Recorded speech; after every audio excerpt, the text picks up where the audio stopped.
eenal. portrait bi benn mooy. portrait bi. ñaar Mag Vision ñëwul tey. waaw Mag Vision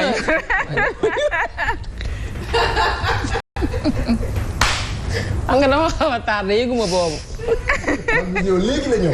kon moom moo la eenal xam naa rek. waaw moom ci moom la commencé. beneen bi mooy portrait boobu incha allah 8 mars. bu ñëpp toogee. dinañ ko wane fii ñëpp seetaan. incha allah am problème man moom ragaluma loolu. non yow fu ma taxee da ngay tax incha allah. waaw demal. non déedéet day ñaaw de.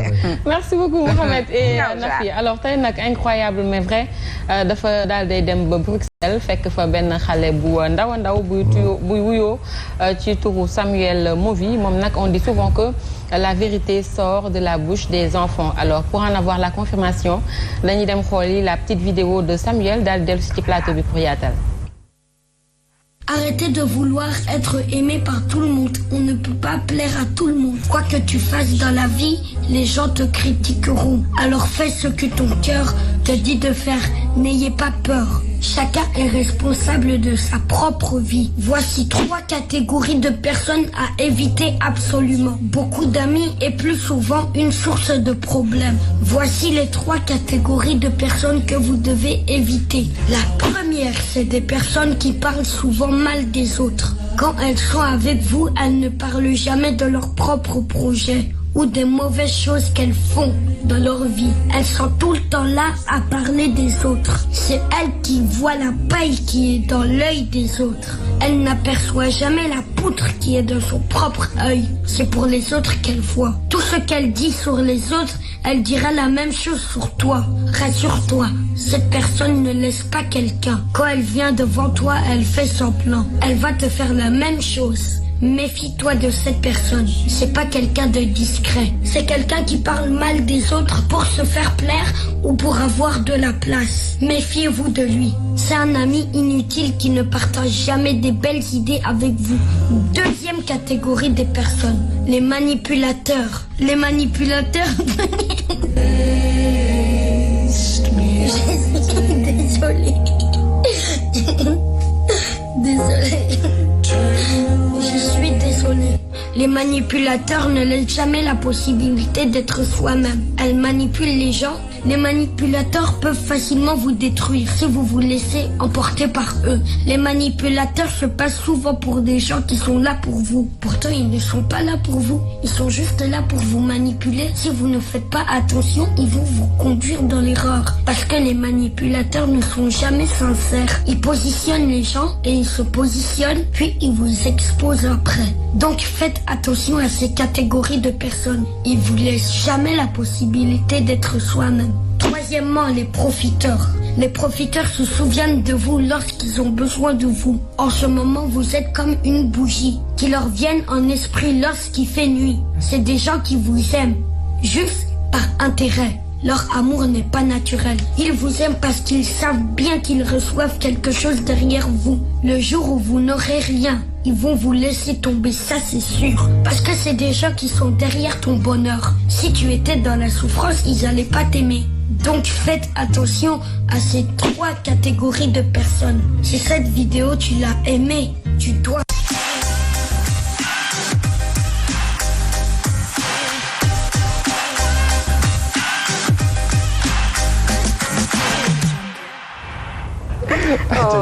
xale maa di graay démb ni ñaaxee sama àdduna xale bi loolu la ma def léegi. moom na la Samuel def léegi alors ñun ñoo ko déggandoo Nafi Mouhamed Samuel nag nekk na xale mais comme on dit la vérité sort souvent de la bouche des enfants et que moom xam naa rek il a parlé par expérience ndax il a ses 2 parents avec lui du coup ci loolu la daal di sukkandiku rek pour xam lan mooy indi inconvénient le fait de fréquenter beaucoup de personnes à la fois le fait d'avoir beaucoup d'amis à la fois amoo benn ami fixe du coup tu partages tes secrets avec un peu avec tout le monde du coup doo xam après fan lay fii di fuiter donc loolu dafay indi problème wax na aussi ci xale yi nga xamante ne ci nit ñi nga xamante ne ce sont des profitards dañuy profiter ci nit yi maanaam bu ñu amee soxla ci yow rek la ñuy ñëw après ils partent wala bu ñu xamee ni carrément seen yow yaa war a mën a nekk solution bi ils viennent après voilà ils repartent mu nekk ay nit yi nga xamante ne ñun ñëpp dañuy dund ak ces genres de personnes là et que chaque jour dañuy gis ces problèmes mais duñ ci màgg on ne sait pas pourquoi duñ ci màgg et que chaque jour dañuy dund yooyu les xeetu problèmes peut-être après ku nekk dina def autocritique mu jéem a xam lan moo tax du jéem a màgg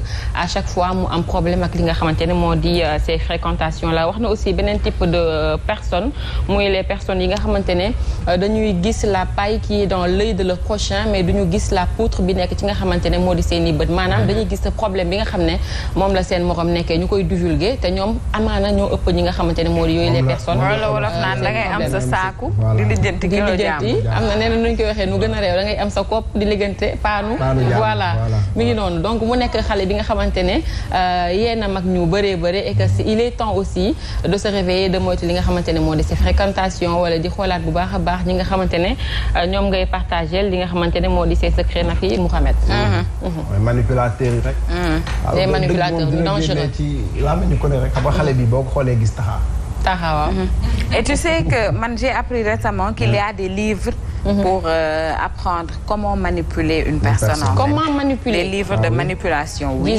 Les livres yoo xam ni quand tu les lis, tu as la manie wala tu apprends vite fait comment tu peux manipuler un groupe de personnes ou une personne pour que moom itam mu mën a topp xëy na say waaw wala say déet comme quoi que la manipulation bu njëkk les gens le faisaient d'une manière très artistique mais maintenant moom c'est moche. Oui. Maintenant c'est moche. Magie. Bien sûr, c'est de la manipulation. C'est pratiquement la même chose. Diviser pour mieux régner, c'est de la manipulation. Donne ay exemple. ñëw faire croire à la personne que tu l'aimes alors que tu l'aimes pas, c'est de la manipulation. Tirer profit parce que am na loo soxla si moom.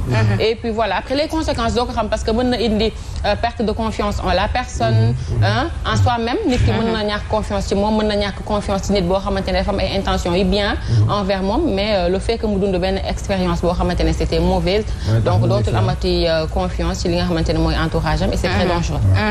Yàlla nañ ci Yàlla musal. mooy li leen Momo di def nii aussi c'est de la manipulation, je suis désolée. Oui. Maman eenal na la nag. Samuel la tudd waa. Xale yi eenal nañ la de. Portrait bi pour dëkk bi portrait bi bu ñu juboon carrément duñ bañ portrait nañu wax dëgg.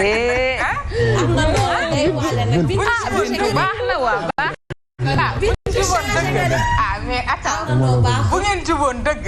fekkee ku jub du ko bañ. te ci àddina. nit bu jugee am ay intention yu baax. dañ ko war a saluer. nit ki jug na. ñu def leen bëgg rendre hommage ci seen weer yi. mais est-ce que tes intentions sont saines yow. non dama lay laajte rek. dañ la eenal moomoo dañ la eenal. ci mois de mars dañ nekk mois de la femme. ci mois de la femme gii ñu ne. man ma am. yéene bu baax. ni xale yi kat dama leen bëgg teral. ba àdduna xam ni. xale yi teral naa xale yi bëgguñ sa teranga de moom. bañ sama teranga pour la.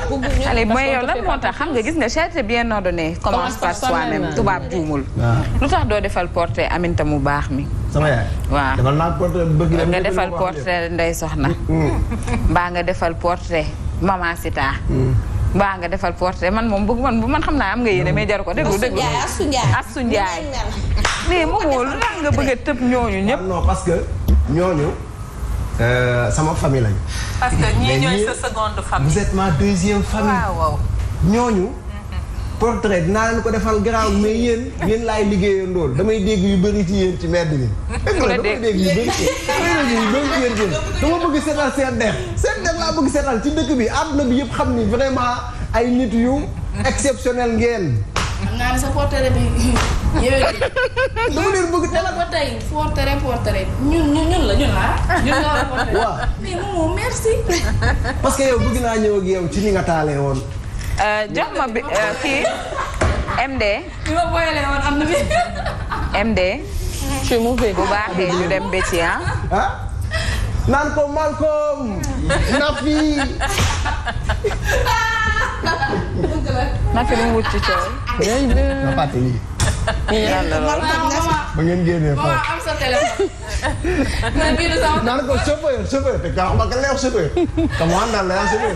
kay dawal. kay dawal leew chauffeur. te ñoo ànd. am sa téléphone nga ne bii. ah. si maman. vraiment tapis yi ngeen taal ci 2021 bi dafa bëri. roquette yi ngeen lakk dafa bëri. faaw ma ñëw ci yooyu nag. demal Betty dina ñëw nag. moo day déraper demal Betty. ah dëgg la Nafi Malcolm. Betty jëlal s'il te plaît. ayca mi ngi doon ko waxee woon sànq.